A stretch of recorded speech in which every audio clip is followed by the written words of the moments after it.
Você já encontrou dinheiro na cueca?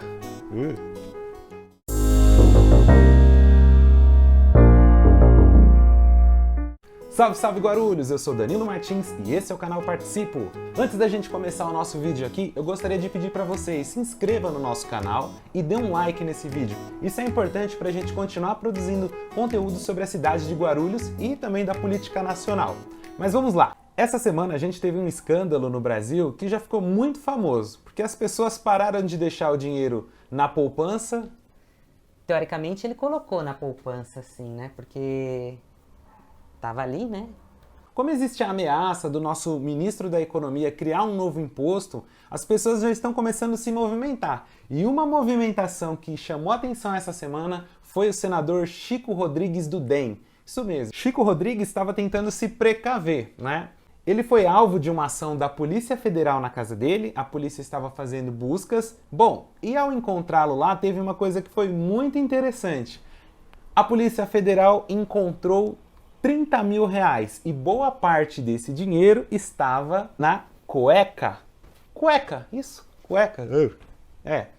Boa parte desse dinheiro estava na cueca do senador. E o mais interessante... Ou nojento, talvez, né? É que existiam fezes. Eu sou cocô, cocô, cocô. Isso mesmo, fezes nesse dinheiro. Ou seja, esse senador fez valer um ditado popular muito conhecido, que é: eu tô tão rico que eu tô limpando o rabo com dinheiro.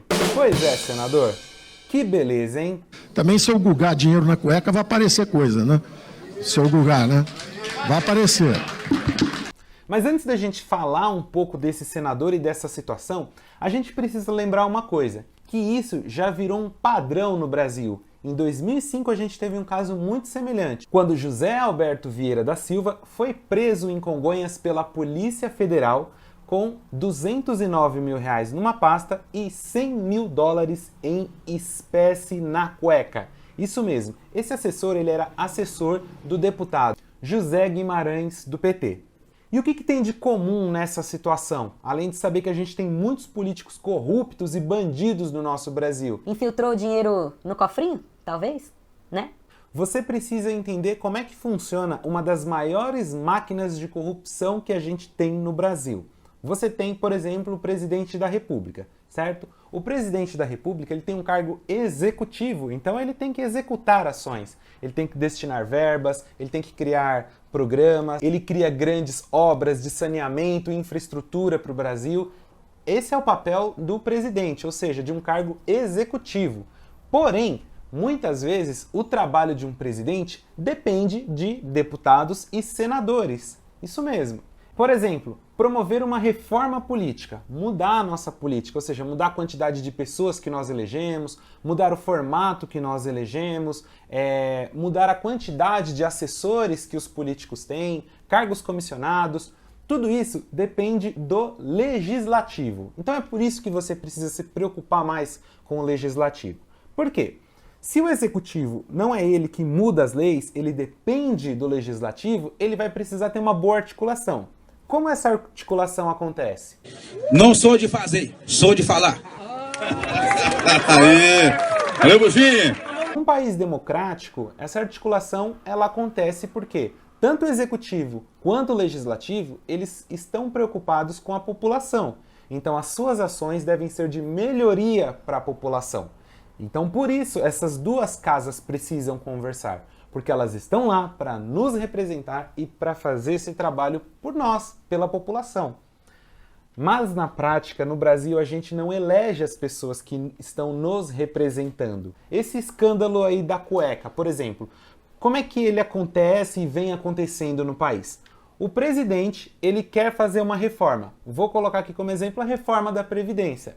Quando a reforma da Previdência foi colocada ao Congresso, o presidente não tinha a maioria do Congresso, ou seja, a maioria do Congresso não ia votar a favor do projeto de reforma da Previdência, certo? Por dois motivos. Primeiro, por conta de questões no texto que alguns deputados acreditavam que não seria bom para os trabalhadores ou não seria bom para os empresários. Então, o governo iniciou uma manobra que já é utilizada há muito tempo no Brasil e não deveria acontecer, certo? Mas infelizmente a gente tem dificuldade de caracterizar isso ainda como crime. Mas a gente sabe que isso é corrupção, que é você chamar os deputados que podem, talvez, votar a favor do seu projeto e oferecer algo em troca. Ou seja, é o famoso toma lá da cá, né? O que você quer, o que você gostaria para votar nesse projeto aqui?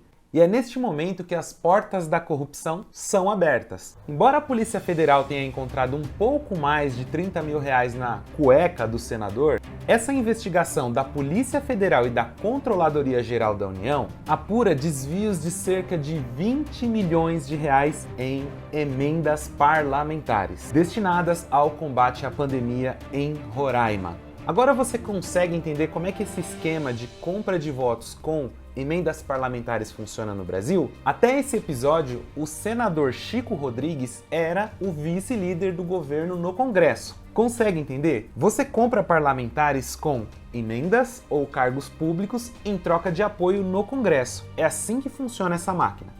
Então vão outros exemplos para você ver como isso é recorrente na história do Brasil. Em 2017, o então presidente da República, Michel Temer, do MDB, foi acusado pela oposição de comprar votos para impedir a continuidade das investigações da acusação do Procurador-Geral da República, Rodrigo Janot. Em 2005, Roberto Jefferson, do PTB, denuncia um esquema de compra de votos no Congresso, na qual ele também fazia parte. Esse caso ficou conhecido no Brasil como Mensalão. Roberto Jefferson acusou o petista José Dirceu e o publicitário Marcos Valério como os grandes operadores desse esquema de compra de votos no Congresso para beneficiar as ações da Presidência da República. Em 1997, o governo Fernando Henrique Cardoso, do PSDB, também foi acusado de compra de votos para aprovar a emenda constitucional que possibilitaria a reeleição de prefeitos, governadores e dele mesmo, o próprio presidente. Essa matéria foi publicada pela Folha de São Paulo. A capa do jornal apresentava o deputado Ronivon Santiago, do PFL,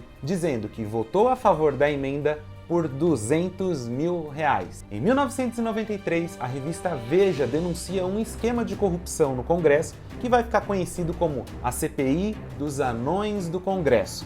37 parlamentares foram investigados por suposto esquema em fraudes na Comissão do Orçamento do Congresso Nacional. Este processo termina com um pedido de cassação de 18 parlamentares, mas apenas 6 deputados perdem seus mandatos. Uma perda de tempo. Este é um ponto muito importante dos grandes esquemas de corrupção do Brasil: a compra de votos. Enquanto esquemas como esse continuarem existindo, a gente ainda vai ver muito político guardando dinheiro no cofrinho. Espero que você tenha gostado desse vídeo. Se você gostou desse vídeo, compartilha, indica para outras pessoas, recomenda e dá um like aqui, gente. Valeu mesmo, hein? Tchau, tchau!